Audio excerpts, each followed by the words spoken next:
Hey there, drone fans. Rick here again from Drone Valley. I'm back with another section in our continuing series, How to Make a Bundle with Your Drone. In today's clip, I'm going to cover two really important topics that are fundamental to the success of any business, and those are branding and business basics. Now, I'll spend a little bit of time in each of these two topics. I'll relate some of my business experience through the years, point out a couple of the mistakes that I've made and how to avoid those pitfalls, and really try to shortcut the entire process for you to allow you to get your quad up in the air and start earning with it as quickly as possible. So stay tuned and I'll get started. Choosing the right name for your business is the single most important decision you're going to have to make, and really the first step in setting up any new venture anyway. And when you think about it, it sounds simple to just pick a business name and start your business, and you'll probably do okay, but it's a much more complex process than that if you really stop to think about it. And if you look at the way large corporations introduce new products into the market, they'll spend millions of dollars typically with a marketing company, testing different logos and color schemes and typefaces and brand names until they find the exact right one that resonates with the public. Now, they're selling the same exact box, but because the brand name is something that the public likes, they'll sell them more easily and they'll probably command a higher price point. So that marketing for them is definitely worth it. Now, you don't have to spend that much time sort of deciding what your business name should be, but there's some rules you can figure out from that process that'll help you pick a better business name and pick it a lot quicker. And again, there's 100 books written every year, or probably more than that, on marketing and sort of advertising.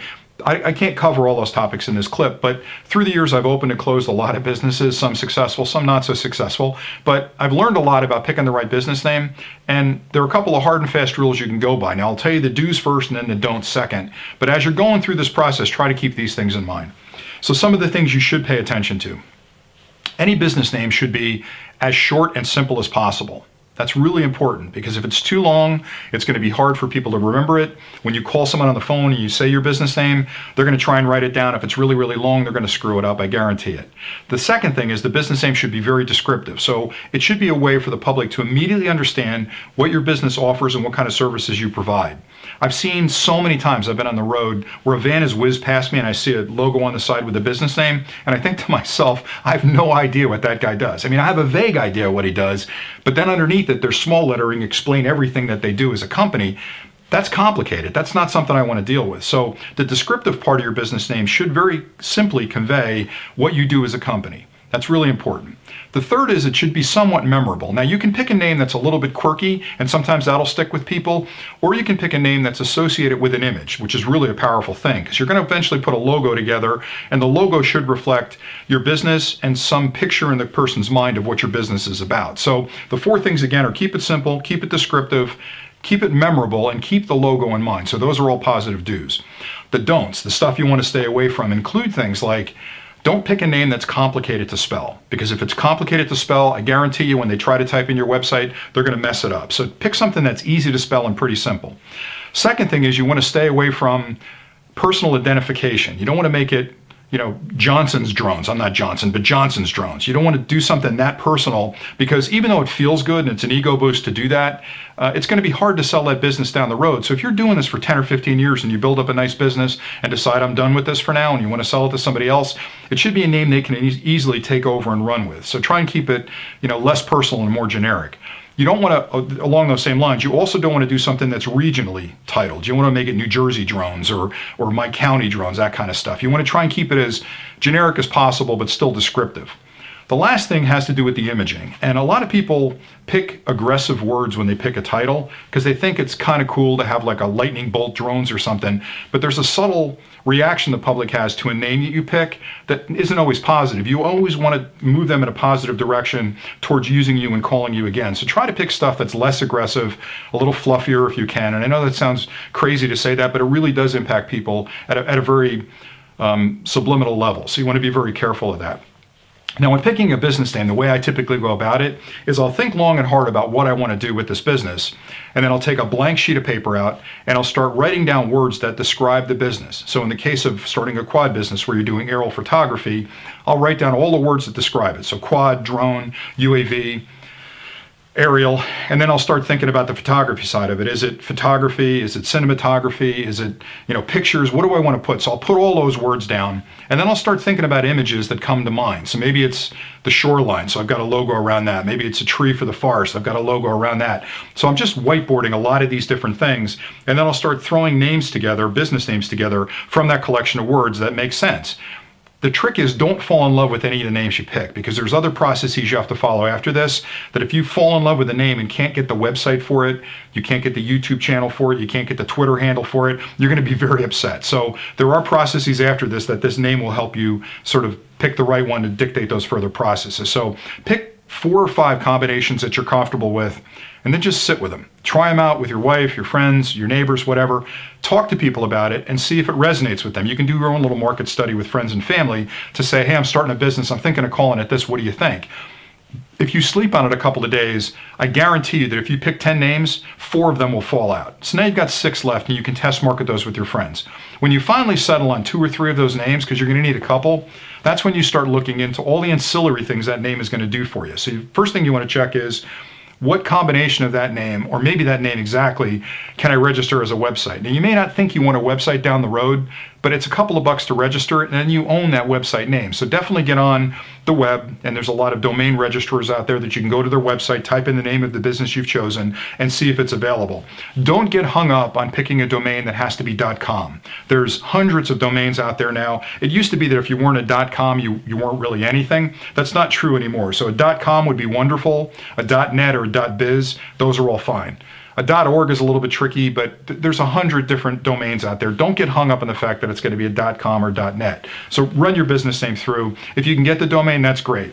Get on Twitter, check that. Get on Facebook, check that. Get on YouTube, check that. Once you've found out that the business name is available and you can register it there, that's when you decide between the 4 or 5 you've got left, which one you like best. And again, you're always thinking in your head about the logo and the business branding. That's really super important to sort of help you convey the magic of what your business does to the public in a very visual way through your logo and your typeface. Once that's done, the next step in the process is to really develop that logo. Now, you could do it yourself if you've got those kind of talents and you're good with graphics and stuff. You can bang that out pretty quickly, and you can do it for free on a computer. But if you're not good with that stuff, and I'm not good with that stuff, there are tons of sites out there now that'll do that for you as a job. So the one site I like an awful lot, and I've talked about it in other clips, is a site called Fiverr. And I think it's spelled F-I-V-V-E-R, so it's a kind of a weird spelling, but if you do a Google search, you'll find it. Fiverr is a site that you can go to, and there are hundreds of people on there that'll do small jobs, typically for $5 to start, maybe $10 or $15 to get you a better version of it. But they're willing to put together logos, and they'll put together email signatures and business cards and all the stuff you're going to need to run that business. But again, once you've picked the business name and know you can go with it and it's registered on the web, then you can go to Fiverr and you can say, hey, I've got this business name, I've got this color scheme in mind, I've got these logo elements in mind, throw something together for me. And a lot of those guys will give you 5 revisions, 10 revisions, unlimited revisions, depending on what the cost of that job is. But that's a great way for you to start putting together the graphics and branding around your business, which is super critical to conveying again to the public what you do as a company. So if you follow these steps to get to the end of that, this whole process should take you a couple of days.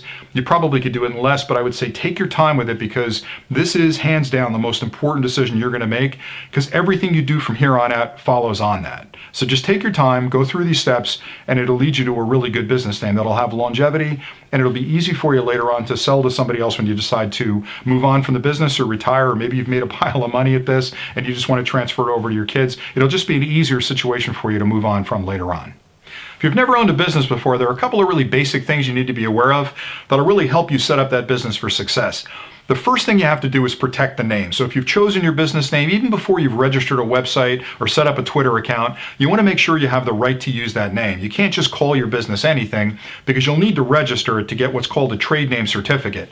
And the way it works in New Jersey, and I'm sure it's different, every state's different, certainly internationally it's different, but in New Jersey, the way you register your business is it's by county. So there's a lot of different counties in New Jersey. I would typically go down to my local county office. I would do a quick search against the business name I've chosen, and that's to make make sure no one is currently using that same name or no one's used it recently, and you've got the rights to actually claim that name. Once you've decided that the name is ready to use and you can definitely take it, you want to think long and hard about how you want to set up that type of business. Now, there are a couple of different choices there. The most common one is a sole proprietorship. If it's just you and the family doing it, you may want to treat it as a sole proprietorship, which means you're the owner. It's a very simple way to file taxes. It just shows up as another stream of income on your standard tax return. Another popular way to set up a business that's gotten a lot easier in recent years is what's called an LLC. Now, an LLC is a limited liability corporation, and the difference between the two is really important. A sole proprietorship means that you're out there doing business as yourself. I'm going out there as Rick doing business. Heaven forbid an accident occurs and I'm being sued by somebody, they'll not only come after my business assets, but they'll have access to my personal assets as well. Now, the advantages to a sole proprietorship is easy to set up, easy to close down later on, easy to sell, very simple tax structure. The LLC is a little bit more complicated with taxes, may cost you a little bit more at the end of the year to file your taxes, but it provides a bit of isolation from that outside lawsuit. So again, if you're an LLC, and again, I'm not an expert, so just take my word on this, but an LLC protects you from people outside the company suing you based on some horrific crash or something. They can only get at the assets of the business. There's this wall between your personal assets and the external exposure of you personally in that business. So you may want to talk long and hard to an accountant about that before you make the decision. If you have an attorney, talk to them and get your best advice from the people that you trust. I will tell you the LLC is something that, again, has become very popular in recent years, and it's something you can do online yourself. So before you file for the trade name certificate, you want to make that decision. Am I going to be a sole proprietorship or an LLC? You can change it later, but it's complicated and expensive to do that. So it's best to have that decided before you go. Once you decide if you're going to be an LLC or some type of corporation or a sole proprietorship, then you'll want to register your business. And again, it's a simple matter of filling out a form, paying the fee, and you've registered your business name. And they'll actually give you a trade name certificate that you can use to conduct other parts of your business. Once you have your trade name certificate, the next thing you want to think about is how do I collect payment and how do I pay my vendors? So there's a couple easy ways to do that. Obviously, a bank is a good solution. You're going to need some kind of checking account because depending on what you're doing with this business, you may have customers that want to pay you in cash, which is fine. They may want to pay you by check, or they may want to pay you by credit card, or they may want to digitally pay you. So you want to have a bank that has the flexibility and their fee structure isn't super high because it isn't a standard among banks of what they charge you to collect those payments. Most of them will set up an account, and as long as you keep a decent balance and you do a little bit of business through it, it's not going to be very expensive. But if you're accepting credit cards, there's a wide variance in fees associated with credit cards between banks. So you may want to shop around certainly between banks to get the best possible deal. Another alternative that I use and a lot of companies use is a service like PayPal, which is a purely digital solution. Now, PayPal will allow you to take checks, to take cash. It'll allow you to take credit cards. They'll actually send you a little dongle. You can snap it on your phone. You can scan a credit card. You can do digital payments. So I like to have the option of a bank account and PayPal. I actually do my credit card payments through PayPal, and I do all my other banking through the bank. And then you can transfer funds between those two accounts pretty quickly. So just make sure that you've got all your bases covered. And this isn't something you have to rush into. You could start off with a simple business checking account and probably do most of your banking that way. But as you grow this business, you're going to want to have as flexible a payment schedule as possible to get paid and get paid quickly, and also to be able to pay your vendors. You want to be able to send invoices both digitally and on paper so that you get that money in quick, because you're running a business and the lifeblood of any business is your cash flow. So you want to make sure you make it as easy as possible with the least amount of friction to get that money into your account. The next topic I'll talk about is insurance. Now, a lot of people look at that and they think, oh my gosh, insurance, it's going to bankrupt me. It's $12,000 a year to set up a business. It can be very expensive to buy an insurance policy, especially when you're starting out, because it typically is a 12-month period you're buying the policy for.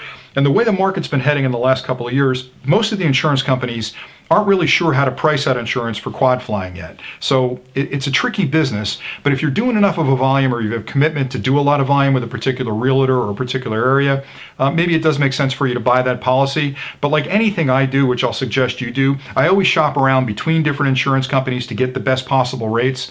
Another way to go would be a service like Verifly, and I've talked about them in other clips. Verifly is a incident-based insurance, which basically says when I'm going to fly for the day to film a house or film an area, I turn on the insurance and it allows me to fly for a given period of time for X amount of dollars. And that's really cost effective for me because I can build in the cost of that flight to the cost of that particular job. So when I'm doing a job for a particular agent, I'll say, sure, I can shoot that house for you, and I'm going to include that insurance in the cost of what I'm charging that agent. That's a really good way for you to get started and put the drone up and actually do your filming and know you have insurance for that particular event. And a lot of companies will not let you put up a drone unless you can show them proof of insurance, and Verify is a great way to sort of instigate the policy, show them you have the policy, send them a copy of the policy, add them on there as a secondary for the policy. So it's flexible.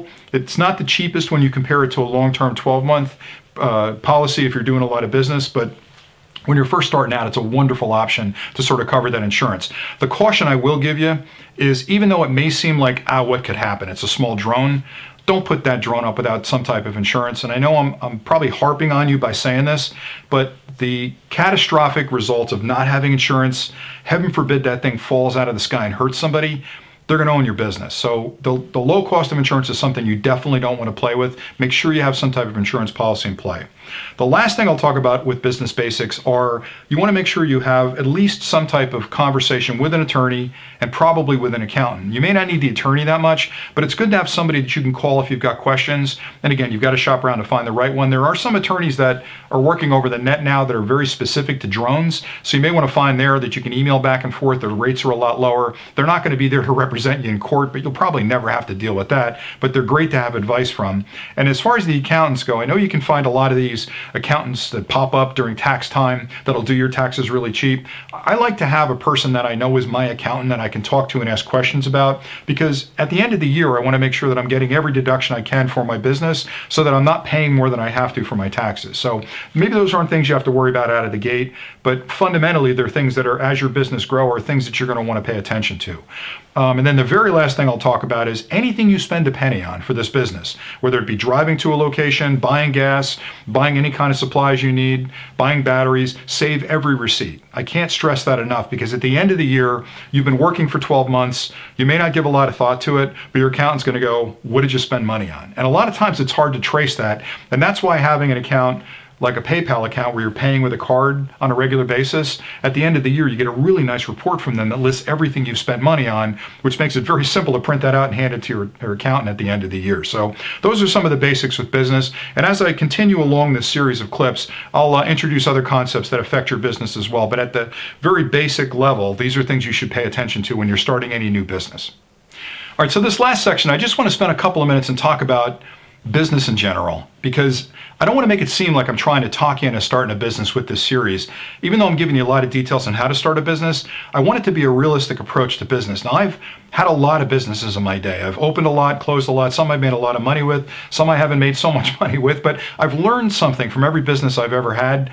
And I'm here to tell you that it's hard. Business is hard. When you're starting a small business, staying on top of it, it's a difficult thing. It's going to take effort.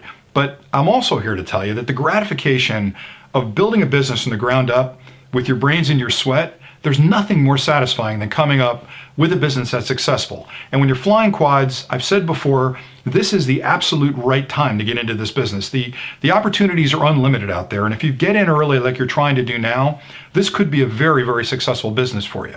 So I'm also here to warn you that people around you are going to try and talk you out of it. The wife, who you probably have a lot of respect for, may not understand it well enough. Your neighbors may not understand it well enough. Certainly your friends are going to pick on it. Don't let them dissuade you. If you really believe in this business and you think you're going to be good at it, and there's an opportunity out there, which I'm telling you there is, stick with it.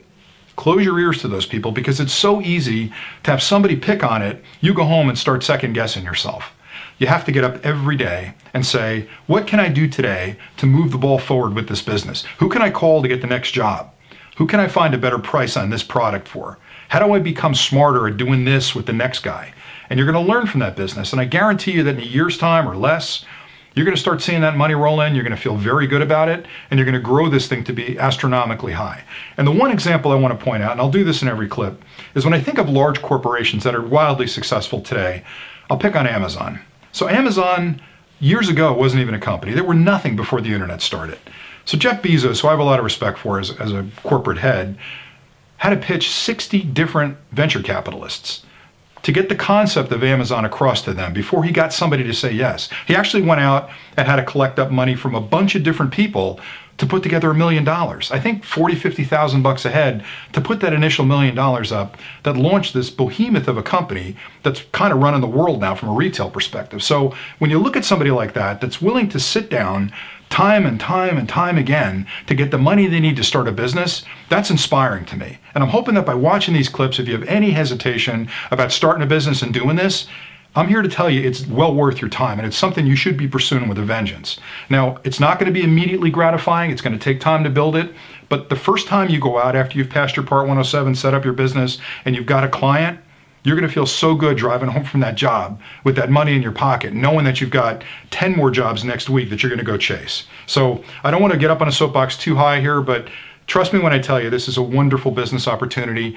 Just keep your head down, keep plowing forward, and you're going to do really big things with it. So anyway, that's all I had for today. I hope this has been helpful information. I have a bunch of other clips I'm working on for this series that'll explain other aspects of the business. So if you've enjoyed this, please, give me a thumbs up, leave some comments below. Tune in again, subscribe to the channel. That way you'll get notices when we release these. I really enjoy doing these clips, and I love flying and I love running businesses. So if this is helping you guys, let me know that, and I'll continue to do it. I'm really enjoying it. So as always, have a great afternoon and happy flying.